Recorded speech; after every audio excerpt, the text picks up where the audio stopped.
Hello friends, welcome back to our channel. ఈరోజు మన వీడియోలో తమిళనాడు సైడ్ చేసే రసం పౌడర్ చేసుకుందాం.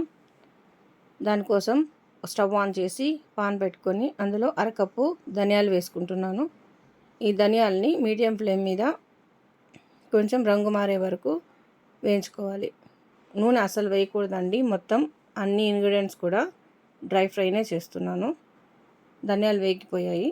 ఇప్పుడు దీన్ని ఒక ప్లేట్లోకి తీసుకొని చల్లారబెట్టుకోవాలి. నెక్స్ట్ సేమ్ పాన్ మీదే పావు కప్పు కందిపప్పు తీసుకుంటున్నాను. అలాగే పావు కప్పు శనగపప్పు.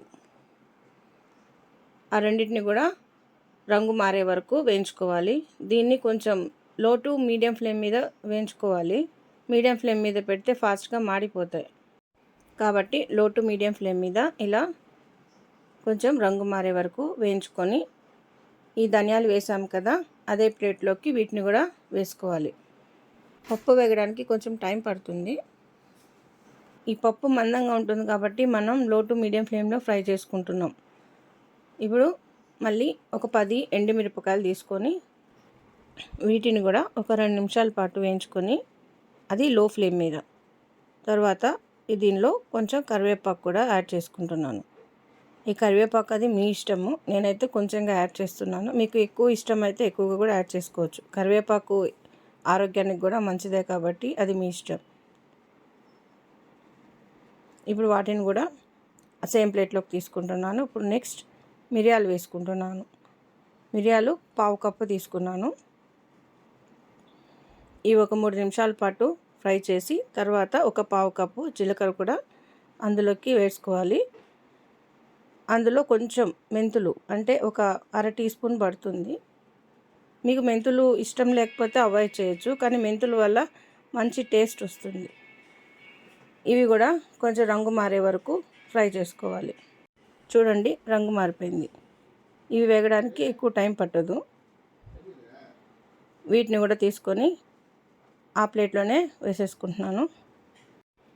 ఇప్పుడు ఇవన్నీ కూడా కలిసేలాగా మిక్స్ చేసుకొని చల్లారనివ్వాలి పూర్తిగా.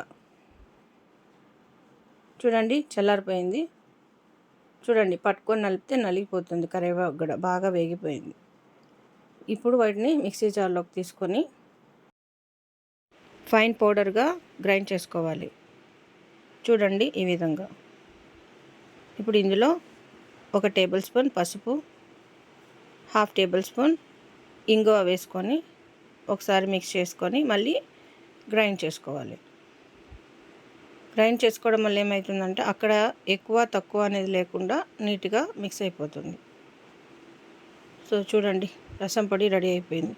ఇప్పుడు దీన్ని ఏం చేస్తామంటే ప్లేట్లోకి తీసుకొని ఒక 5 నిమిషాల సేపు చల్లారిన తర్వాత గ్లాస్ బాటిల్లో కానీ ఎయిర్టైట్ కంటైనర్లో కానీ స్టోర్ చేసుకుంటే 1 మంత్ ఉంటుంది.